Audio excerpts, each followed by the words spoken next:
Safety tips when driving in the rain for beginner drivers. Patapos na ang summer at nagsisimula na naman ang tag-ulan.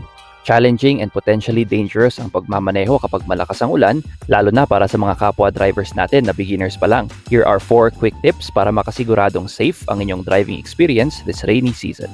Una, kung nag-fog ang iyong windshield, gamitin ang front demist o defog function ng iyong AC. Dinadirect nito ang malamig na hangin sa iyong windshield gamit ang mga aircon vents sa harap ng dashboard. Pag nagtugma ang temperatura sa labas at loob ng windshield, dahan-dahan nang mawawala ang fog sa loob. Kung may rain guard o visor ang iyong sasakyan, pwede ring bahagyang buksan ang mga bintana sa harapan upang mas mapabilis ang pagpasok ng malamig na hangin na makakatulong sa mabilis na pagtanggal ng fog sa windshield.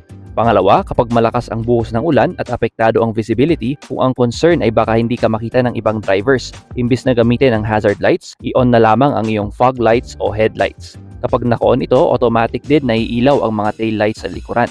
Kapag kasi naka-on lang ang iyong hazard lights habang umaandar, maaaring malito ang ibang mga motorista, lalo na ang driver sa iyong likuran. Hindi sila sigurado kung ikaw ba ay aandar o nakahinto, kakanan o kakaliwa. Pangatlo, drive in moderate speeds. Iwasang magpatakbo ng sobrang bilis. Ito ay para maiwasan yung tinatawag na hydroplaning o yung mawawalan ng traction o kapit ang mga gulong dahil may layer ng tubig na magbi-build up sa pagitan ng gulong at ng road surface. Hazard ito syempre dahil pwedeng maapektuhan ang steering stability at braking capabilities ng sasakyan. Panghuli, siguraduhing good condition pa ang inyong mga gulong. One of the quickest ways to check the condition of your tires ay ang pag-check sa tread wear indicator bars. Maliliit na nakaumbok na marks ito na mahahanap kadalasan sa gitna ng mga tire tread. Kung napudpud na ang iyong gulong at umabot o pumantay na sa indicator, hazard warning na ito. Mainam na magpalit na ng mga gulong. Possible kasi na hindi na makapag-provide ng adequate traction, especially in wet conditions, ang mga luma at pudpud na gulong at increase din ang risk of hydroplaning. That's it. Kung nakatulong ang video na to, don't forget to like,